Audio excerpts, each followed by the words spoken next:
So I actually knew in high school what I wanted to do. So I knew I wanted to go into optometry. And I tracked my undergraduate education to see, okay, well, which schools to pick from that I could go to that would get me into optometry school, because that's ultimately where I wanted to be. So I went to North Carolina State in Raleigh, and then I went to the Pennsylvania College of Optometry. It has a different name now, but it is in Philadelphia, in that area now, and I had a good experience. So I've been practicing for about 29 years. Oh, so, wow. Yeah. Wow. I know. I look like. I know, right? I like it. So, in your practice, I want to know, what are some of the biggest problems that you see in women of color, people of color, as it relates to eye wellness? Well, I wouldn't say problems. I would say challenges. In terms of eye care health, one of the big things that I see, or that like affects me, heart-wise, is when I see kids that have not been able to get eye exams regularly. At this stage of the game, the technology is big. A lot of people are using handheld devices, tablets, phones, computers, headsets, and not being able to see is a challenge. It's a challenge at any age, but it's really a challenge when you're younger, because if you're very young, then your eye doesn't actually develop properly, because if you need a certain prescription and you don't have it, you're not getting a clear image, so your retina is not getting the vision that it needs to be clearer. So you can start, if you have a child that needs a higher prescription, they don't get it, then they look at things and they think blurry is normal. Oh, wow. And so they don't get that when you look outside and you see trees that you're supposed to see the leaves, they just see green. So, a lot of kids, when they get glasses the first time, they're like, oh, the trees have leaves, and even though it sounds small, that's very significant, because all that detail that they have been missing up until the time that they get glasses, then if they need them, then that's what's lacking. So that really is something that really touches my heart, when I can get kids to see well, because I know that they're going to do better at excelling in school if that's what they wish. If they need glasses to perform sports, they'll be able to do that better, and I don't want us to be behind because we could not see. That brings me to a memory. My first time getting glasses, my parents took me to the eye doctor because they realized that I was sitting very close to the TV. And I didn't want the glasses at all. I think I was probably about 3 years old. And I just cried. But then the eye doctor brought strawberry shortcake glasses to me. And I said, oh, wow, strawberry shortcake. Yeah, I'll wear these glasses. So how do you convince a child to wear glasses and they haven't, worn them? Well, sometimes you have to negotiate. So sometimes you make arrangements and negotiate. One of the things that I try to ease them into, especially if they are not comfortable initially wearing glasses and they need to wear glasses, then I usually encourage them to wear them when they're doing what I call detail work. If there's schoolwork, homework, computer, TV, and video games, then you can take them off when you're not doing those things. So that will encourage them to wear them during those times at the bare minimum. Now, the goal is, as they're wearing them, their brain will start to notice that things are clearer and they can see clearer, so they would rather prefer to see better versus seeing blurry. So that will encourage it. The other aspect is to encourage the parents to support the kids wearing glasses. Things that make me sad when I'm doing an exam is for a parent to say, oh, your glasses are going to be thick, your glasses are going to be bifocals. Like, try to stay as positive as you can, because at the end of the day, this child may need these glasses to see. regardless of the thickness of the lens, if they are in bifocals, because now some kids do need bifocal glasses, and if you can't afford the line, you can get it without the line, So, and some of the kids, may go into that. So it's encouraging, it's helpful for the parents to support whatever visual aid that this child needs because they need it. And if they don't get it, then they're starting behind. So what sorts of diseases are you seeing in your practice that should have been caught earlier, haven't been caught, and then what diseases are you seeing that are that you can see that may be associated with maybe high blood pressure or things of that nature? Okay. Easy questions.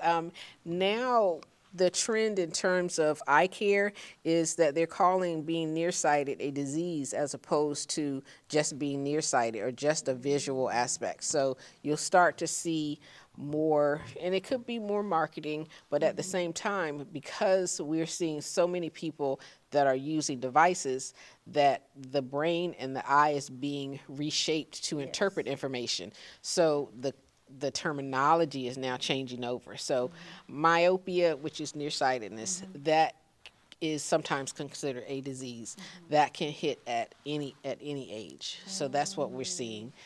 Something that we would see that, or I would see that people would notice or may not notice until they're older is glaucoma. So yeah, so glaucoma is one of the leading causes of blindness in this country, and it's a silent disease. For the most part, it does not hurt.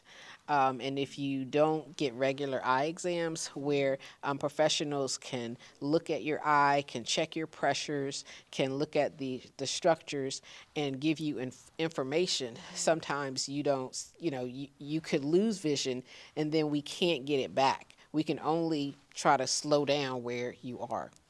So glaucoma is a big one. Diabetes, if you have diabetes and it's not properly managed, then you can see changes in the back of your eye that may be permanent due to the leaking of the back of your eye from the diabetes. So diabetes is, I think, the third largest cause of blindness in the country. So that's something that I see, we see and we treat pretty regular. You would also see macular degeneration.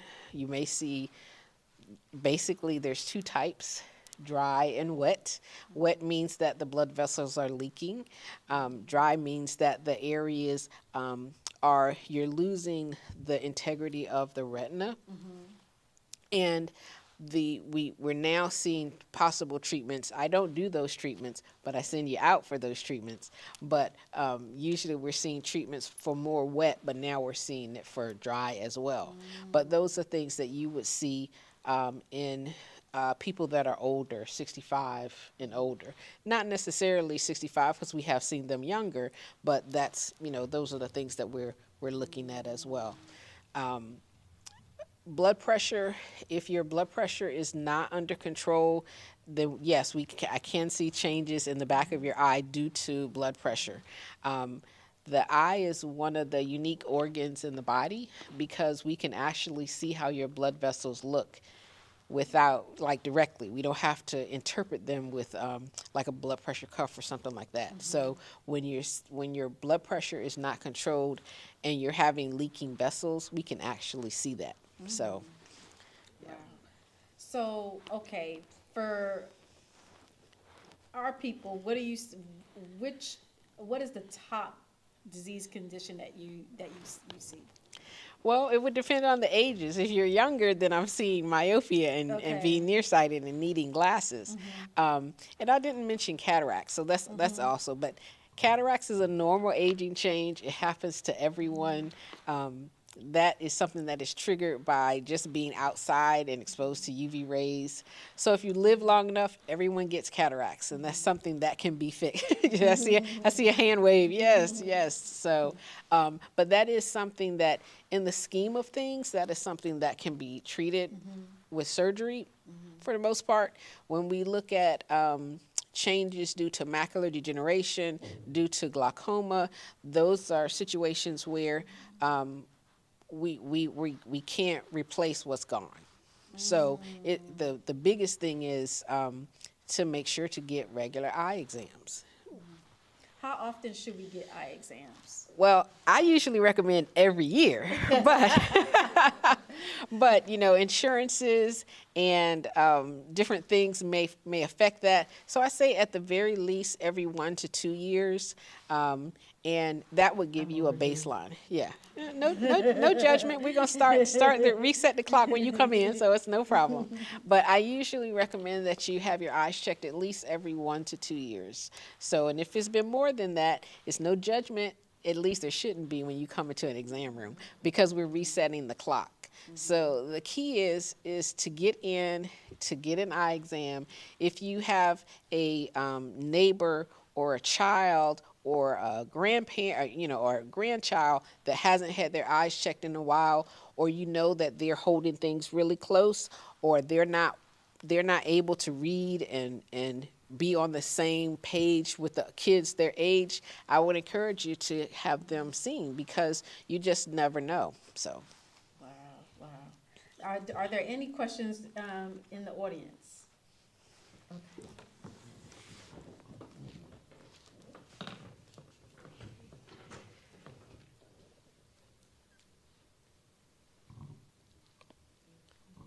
I have like two questions. Okay. With the myopia, nearsightedness, is there anything that causes it, even, I guess, before you even have a child? Is it something that I could do to prevent the next kid from getting it, or is it a diet, or what causes it? Because I've been wearing glasses since I was like 8 years old. So, Okay. I'm blind. Just visually challenged. Just visually challenged. Yes, and if they make glasses and contacts for you, then you're good. I would say, in terms of prenatal health, to just make sure that you eat as clean and as healthy as you can. Some of it will be genetics, meaning that if mom and dad have glasses, there's a good likelihood that the child will have glasses. No judgment, just the cycle of life. So the other aspect to look at is to try to balance the what's happening visually with the children. So if they are on those devices for 4 hours, then they need to be looking at something or be outside 4 hours. So you want to try to balance that out if it's possible. So I also, in addition to examining eyes in the States, I do volunteer work, and I also do volunteer eye exams outside of the country. And what I noticed is that the kids in the U.S. that need glasses, they are going to be more nearsighted when you leave the country, because they are not on the devices. And this may have been a few years ago, so things may have changed as well. But because they are not on the devices, whether or not it's access or they just don't have the devices, they are going to be more farsighted. So the kids outside of the country would not need glasses for being nearsighted until much later than the kids in the U.S. So because they're outside, they're playing, they're running, they're enjoying things, and they're just not on those devices. Now, since COVID, I think everybody worldwide, globally, is starting to use the devices more. So that will shift. So in terms of once baby gets here, to try to balance out their activities if they're going to be on devices, because we're not going to be able to get away from the devices at this point, because we're just, this is part of our culture and our life now. But to try to balance that out, I think would give the eyes and your children's vision the best sight that you can. So that was the first question. Yes, and then my last question, hopefully I didn't miss it in the bathroom, but do you, what are your thoughts on the corrective surgery? Because I'm still afraid to do it. Okay. Alrighty. Well, my thoughts have evolved as, I guess, my life and my practice. When I first got got out of school and I was seeing patients, I was telling everyone, do not do it, do not get it, because I was seeing the things that go wrong. At the time, they had limited options in terms of surgery. I do not do the surgery. The ophthalmologists do the surgery. But when you were getting those done, you had to go to someone that had done it enough times to have perfected their technique so that maybe you could get a good outcome. A lot of ifs there and what I was seeing was you went to somebody that didn't perfect their technique, and now I'm just trying to get you seen as best as I possibly can. Now, with the technology has caught up to this type of procedure. So I say definitely go to someone that is reputable. Usually they do a complimentary consult, and what they're looking for in that consult is what is the prescription that you have, and where do we need to, what do we need to do to get you to where you want to be. And it doesn't really work well if you're farsighted.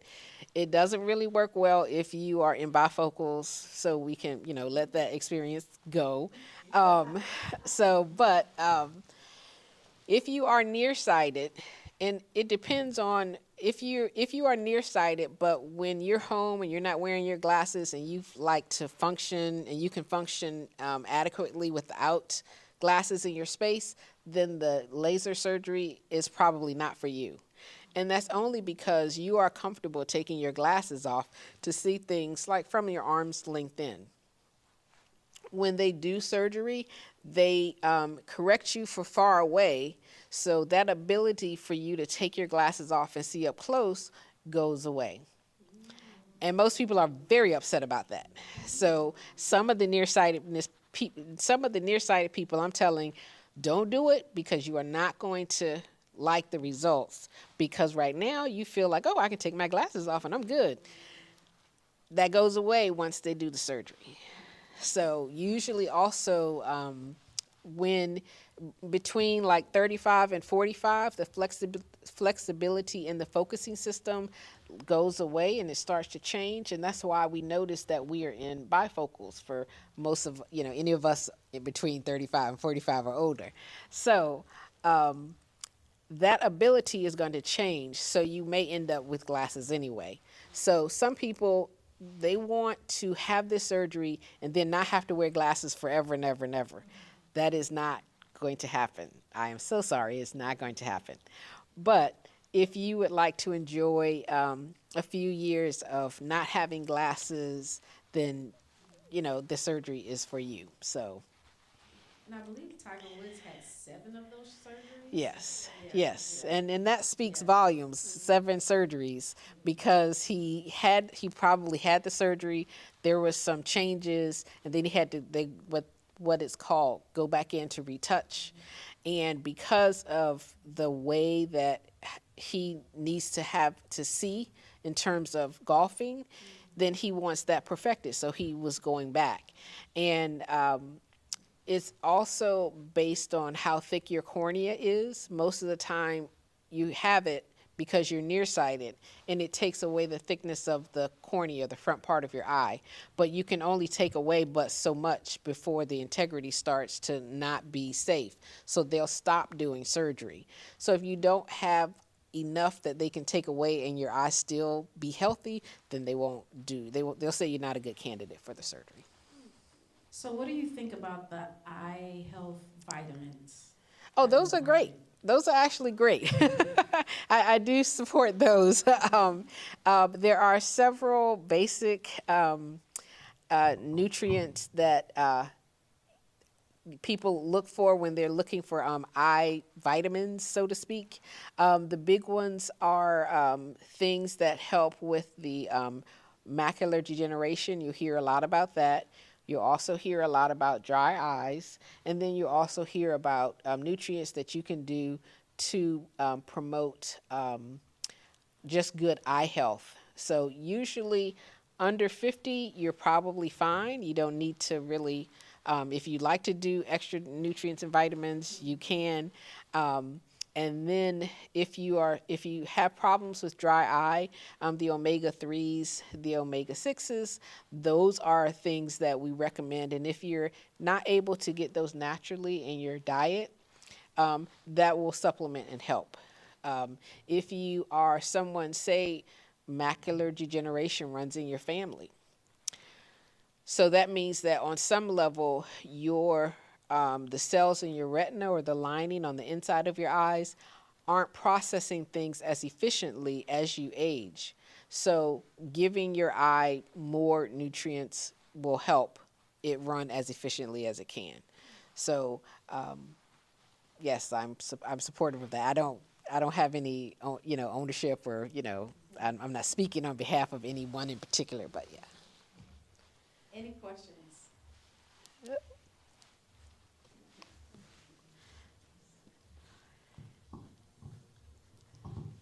Okay, I have two questions as well. I have a 10-year-old, Yes. and she got glasses maybe 4 or 5. Okay.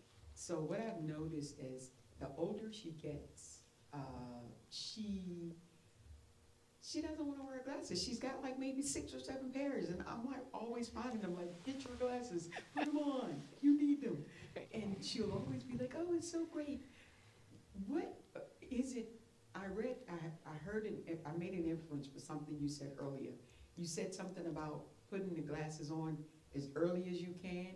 Is it possible to, if she keeps her glasses on when she's younger, that it may cause her to Not have glasses. Yes. not so much as get away from them completely, but just need less of a prescription or something? It depends on the start point, and it depends on what the prescription is. In general, if you are maybe a little bit farsighted, that farsightedness will change. Maybe you'll get more nearsighted, maybe not. If your prescription is heavier, a little thicker, then that's probably going to stick around. So other alternatives, if your child is possibly comfortable with contacts and you're comfortable with contact, that could be an option for you, or for, you said her, yes, it could be an option for her. So that could be an option.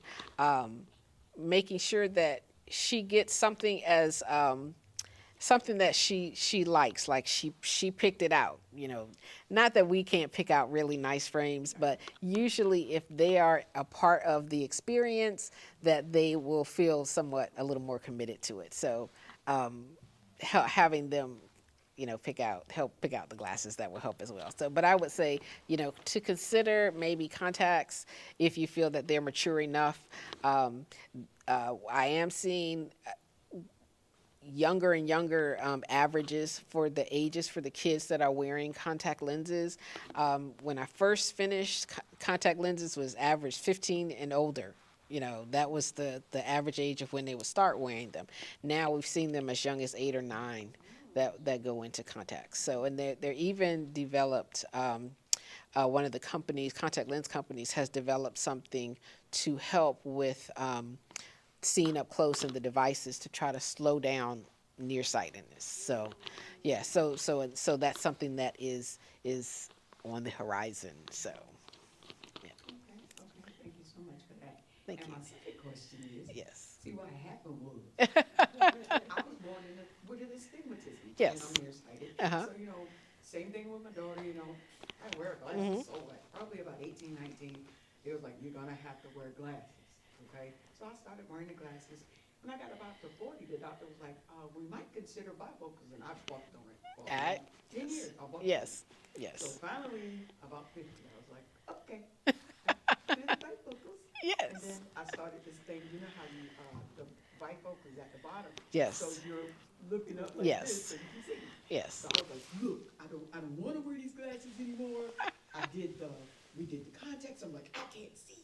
And then now we're on we did the bifocal. I'm in the bifocal lenses now. The bifocal contacts. Yes. So I started with the low 9.5, and he has said to me, yo, when you're after this, like, there's nothing else. Okay. So I need to understand, like, I just don't, I'm not, I don't like that. The glass, is there anything? Is there anything? Okay, is Yeah. it understood that my vision is gonna keep going down? Or how does that work? I don't know. I wouldn't say going down. I wouldn't use that one. But I would say you will see some changes. There shouldn't be huge changes, but we may see changes. I'm not anticipating for you. I don't know what your prescription is. I do know that when they make contact lenses, there is a finite range. Like, that you can't get almost anything, but they do try to get you pretty close. So that's the first thing. The other option is a little more is another option. I'll just leave it at that. Another option is if you wanted to have cataract surgery. Once they take the cataract out and then you put a new lens in, they can put in design whatever you like, and then you can even go without glasses if you want. So that is an option. Now I'll give you another option which is similar to that, which initially I'm personally not a huge fan of, and I don't encourage my patients to do, but you can get this done. When you have cataract surgery, usually the reason that you have cataract surgery is because you have a cataract. What some of the doctors are doing now is they're taking the lens out before you have a cataract, and then they're putting the implant in. So, because I guess in the scheme of things, everyone will get cataracts at some point, so you're going to have it done anyway, so you go ahead and take it out. So that could be an option for you, So yes, there are plenty of other options. So I don't want you to lose hope. So thank you. Good question. So speaking of cataract surgery, my husband had cataract surgery, and in both eyes. His eyesight didn't get better. It's actually gotten worse. Oh no. Okay. So now he can't drive. The doctor said you should not. Oh, The no. doctor said you don't drive. Okay. Because he cannot distinguish the red, yellow, and green lights on this. Oh no. Okay. So Now, go ahead. What that is. This is my question. Are there different type of cataracts? Like, should he have been given an option for, or all cataract surgery, the replacements, are they all the same? They are not all the same. And they didn't give him an option. Okay, they should have given him an option. They should have given him an option. There are, I guess, 3 different basic groups. You have just a standard implant, and that just gives you prescription, but it doesn't correct for astigmatism or reading glasses or anything. You can get something that corrects for astigmatism. You can get something that corrects for astigmatism and bifocal if you want. Now, the other 2 options, not just the standard, but they call them premium options. If you get the premium ones, those may be an out-of-pocket expense. So those may be more. But I'm not understanding why he's not seeing the colors on the lights unless he was colorblind from the beginning, which that doesn't sound like your experience. He saw a neurologist at VCU. Okay. He has a symptom of color blindness. Okay. Yeah. Is it the red and green? Red. He's red green. Yes. Yes. He needs to come see you. Yeah, I'll stop asking questions. That's what he needs. He needs a second opinion. Can you see behind, Yeah, we could. Yeah, I could do. Yes.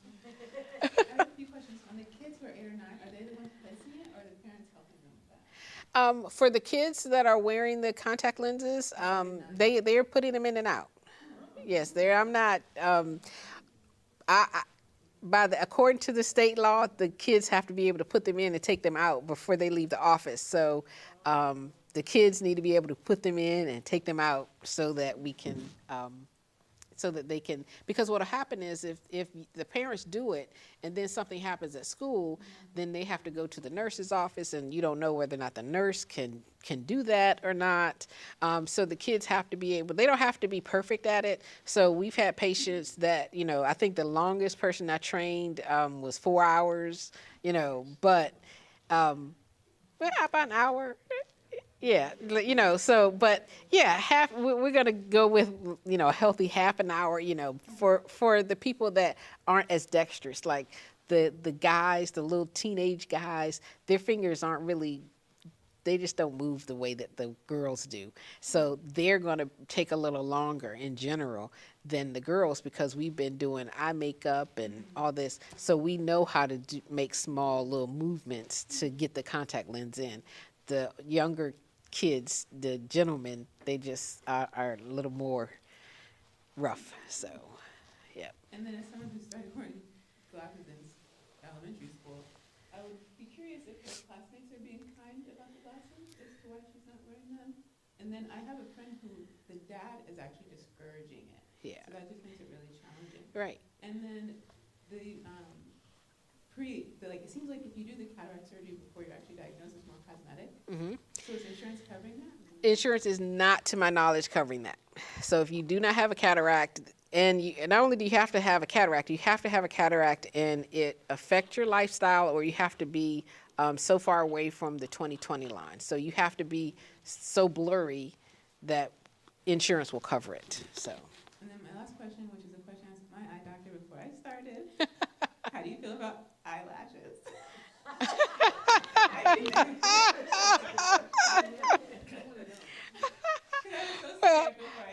Yeah, well, I mean, I'm not a huge fan of them. I don't wear them. And for patients that aren't as clean as they should be, it is really a health risk, So ideally, if it's something that you could put on and take off at the end of the day, just so that you can keep your lids and that lash line clear, that would be the best in terms of lashes. But I know that, people spend hundreds of dollars to get these lashes to, so I get it. I'm not a huge fan of the really long ones. So, because, the lashes, the purpose behind just a basic lash is to protect your eyes, and is to capture anything that's in the air before it gets to your eyes. So now you've got all these extenders out that are catching things that aren't supposed to be in your eyes. Now they're just sitting on the lashes. So, so I'm not a huge fan of them. I'm not saying never to wear them, but I'm just saying to make sure that you get someone that is reputable to do it. I've seen several patients that have issues with the glue, and the glue on the skin has wrecked eyes. And it's taken months to get people's eyes back in shape, So definitely somebody reputable, and something that can be removable, or something that that you can clean. You can still clean that lash line. Thank you. Thank you. Okay. Well, I'm just so happy that I am a candidate in August for those cataracts that you was talking about. I'm glad that you mentioned about the three options, because I didn't know. Mm-hmm. Now, from my understanding, I'm not going to have to wear glasses anymore after I have that procedure. It depends on the implant that you select, or that you select. If you select something that is a multifocal implant, then the goal is to have you not wear glasses at all, which isn't necessarily, it's fine. If that's what you want, it's fine. Most of the time, when the surgeon is going in to do surgery, if you don't give them some information about how to change their thought process, then they're going to correct you so that you don't have to see far away, but you may have to wear glasses up close to read, which is not necessarily a horrible thing. Now, some people, when they get the standard lens, they still need a little correction for far away. Maybe they have a little bit residual astigmatism, and maybe things aren't as crisp as you'd like them to be, and then you use the glasses for that. But most of the time, most people do still need glasses for reading and things up close. So I would definitely say to talk with them before, way before you go in for surgery, but just say, hey, what are my other options if I don't want to wear glasses at all? Because at that point, then they're really going to talk with you about the multifocal, the ones that correct for astigmatism, and they'll be able to talk with you because there are a lot of premium lenses on the market now. So, yep. So yeah, you're not just limited to well, this is all we have. You know, yeah, not at all. What do you think about the blue light glasses? I've actually been a fan of the blue blocker. The rationale is that because all of the devices that we're using are emitting a lot of blue color from the image on the screen, and so there are two ways that I say you can combat this. The first option is what you've always heard, which is, hey, get these blue blockers, blue filters. That will help filter the light out. And for most people, that is going to make your device or your computer more comfortable. Now, say you say, oh, I can't get any blue blockers, or I can't get them. I already wear glasses and I can't get it over the glasses I already have. The other option I would say is if you're able to, on your screen, to turn up the red, it's going to wash out the blue. So that's the way to do it and not have to spend extra money, you know. So Any other questions? No, ask as many questions as you yeah, can. and I'm going to have my office manager pass out the pens and the cards. So she was on it. Okay, all righty. Okay, got it. Okay, got it. Okay, all righty. So I have always had floaters. Yes, Is it? Nobody yes. has ever really explained what this is. Okay. I keep getting more. Oh. Yes. I'll tell you what they are, and then I'll tell you my experience with them myself, because I actually experienced it. On the inside of your eye, you have a gel, and that gel sometimes can have condensations or strands. If they float off to the side of your vision, your eye is not going to pick them up. But once they come onto the center part of your vision, you'll become aware of them. They look like little black squiggly lines, and when you move your eye, it'll move, and then it'll drift down, and then it'll move, and then it'll drift down. That's not something that's harmful, and it does not hurt your vision, and it's not anything that we usually do to fix it. And yes, yeah. I mean, because the fix is, which even the retinal specialists will say not that they don't want to do it, is they would take all that gel out and then put new gel in. But the gel that they put back in isn't as good as what you were born with. So you can still see, you can still function, but maybe how you see color may be off a little bit, you know, so, but you won't have the floaters. The other option, which most retinal people are not doing, so definitely don't get it done, is there are some cowboys that will try to laser your floater. If you have a big floater, they'll laser it, and then they can zap it and like break it up into smaller pieces. So instead of the one big one, now you got a whole bunch of little ones. If they miss, they hit the retina, and that's not what you want. So that's not a good thing. So most of the time, if you see floaters, just in general, little black spots, I would say if you're seeing them a lot and this is your first time and you're seeing them in one eye, I would say definitely go to have your eyes checked, have them dilated so that we can make sure you don't have any holes or tears or detachments. So if there's something where you're noticing like a flickering light, like a firecracker stick, or you're noticing a curtain over your vision, like I close one eye and then something's floating over my vision, you do want to go in right away to be seen because there's something that could be much more serious. Last year, for a few days, when I would go into my bedroom and I have all the lights off, I would notice this little flashing, like a little lightning bolt, and I would only see it in the dark. Like once I put the lights up, then I couldn't see it, and so I was like, oh, I think this is vitreal detachment. So, and that's the gel that we talked about earlier, which is pulling away. So it's like I was seeing this little light, and then I wouldn't see it every time, but I would see it like pretty consistently, same eye. So.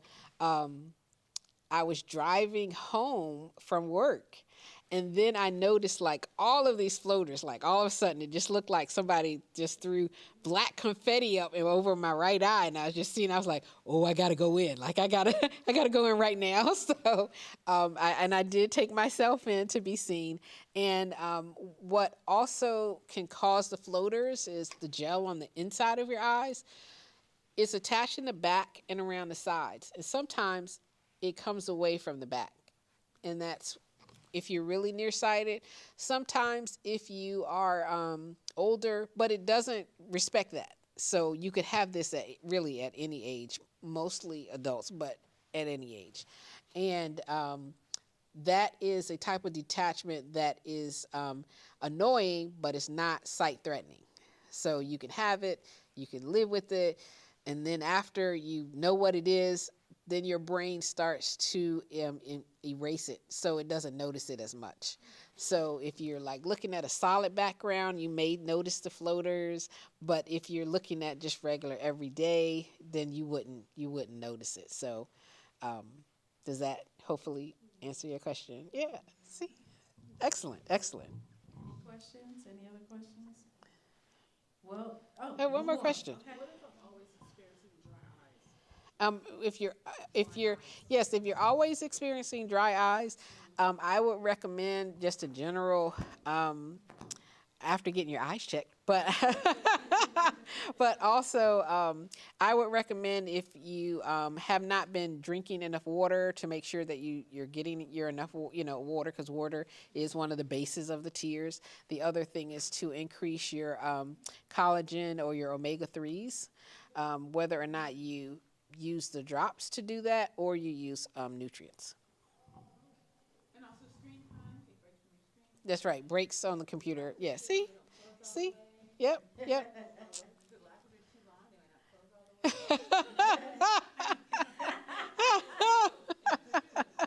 the way. But yeah, mostly it's screen time for most of that. And it could be allergies. Yeah, it could be allergies too. Or medication side effects. Well, thank Yes. you so much, Dr. Bazemore. Thank Give her a you. hand. Thank you. Yes. Yes. Thank you.